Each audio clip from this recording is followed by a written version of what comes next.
A severe accident occurred at the Fukushima Daiichi nuclear power station on March 11, 2011. Thanks to the support of numerous partners, we have been making progress toward the completion of its decommissioning. We would like to show you what the power station looks like now, while looking back to the time of the accident. Units 1 through 3 were in operation at the time of the accident. They lost all power and their reactors could not be cooled.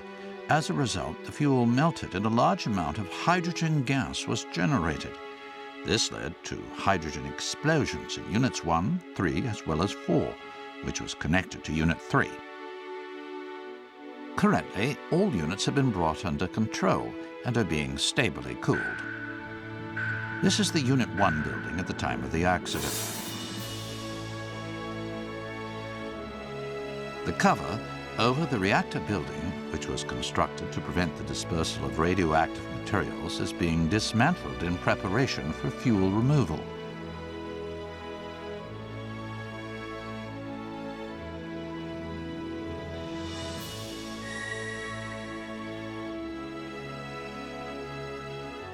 At Unit 2, the impact of the hydrogen explosion forced the upper side panel of the reactor building to open, and as a result, the hydrogen was released outside. This panel is now closed to prevent the dispersal of radioactive materials. In addition, preparation for fuel removal is underway by dismantling the building top.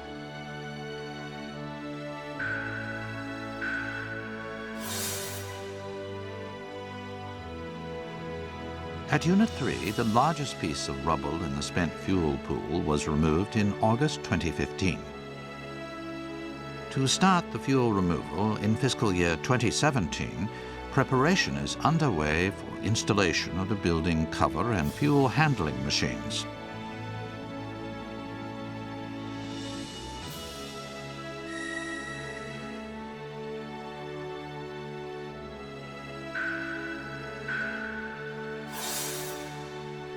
At Unit 4, all fuel was removed from the spent fuel pool in December 2014. With this completion, safety was secured and potential risks decreased significantly.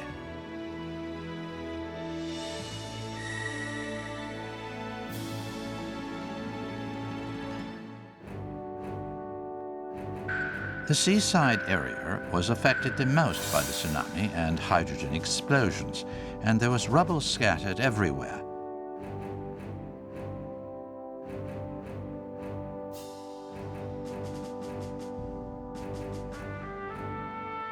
For the decommissioning work, highly radioactive rubble was removed, and the radiation level was lowered as a result.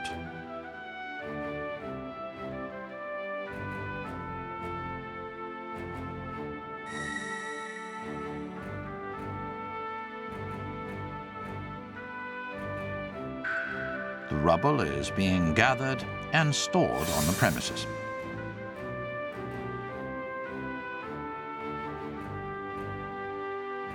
All of the ground surfaces on the premises are being paved. This paving prevents rainwater from penetrating into the ground, which helps to lower the radiation levels and improve the work environment.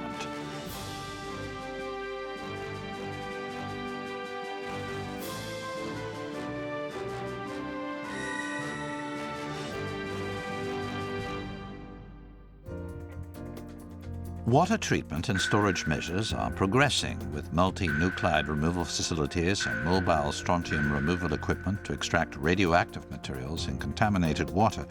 Treatment was carried out by multiple approaches. As a result, treatment of the highly contaminated water stored in tanks, except for some residual water, was completed in May 2015. In the tank area, bolted-type tanks were used at the time of the accident. Now they're being replaced by more reliable, welded-type tanks to prevent leakage.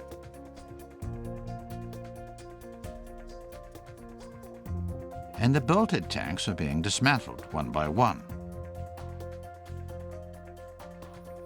With the measures and efforts made so far, the work environment in the power station has significantly improved. At the time of the accident, workers had to wear a full face mask in every area of the power station. Now, as you can see, the areas where work can be done with either a half-face mask, a dust control mask, or even a surgical mask rather than a full-face mask have expanded. The areas in which workers can move around in regular uniforms are also increasing. Measures for handling groundwater are also making progress. In October 2015, construction to close the seaside impermeable wall was completed to stop groundwater from flowing into the ocean.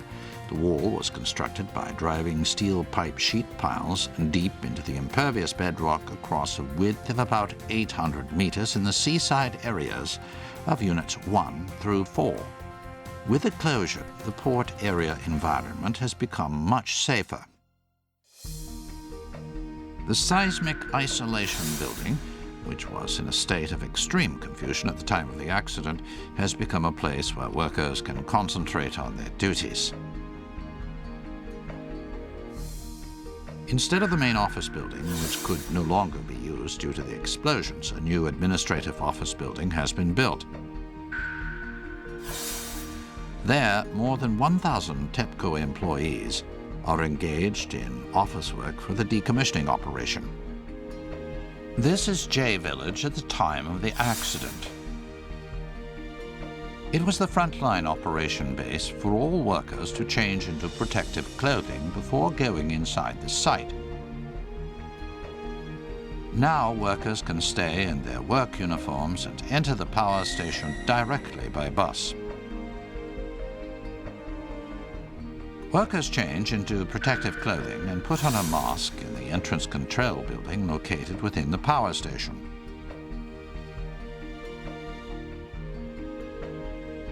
An emergency care system is in place in case of accidents. The emergency room is staffed by specialized physicians, paramedics, and nurses 24 hours a day, with various medical equipment available. In May 2015, the construction of a large rest house was completed. Workers can now take a break and have meetings in an air-conditioned, comfortable environment. They can also eat hot meals, which are cooked at a meals center in the local town of Okuma, using food grown and raised in Fukushima. We will continue to work safely and steadily on the decommissioning work, which is expected to take 30 or 40 years in collaboration with multiple domestic and international partners.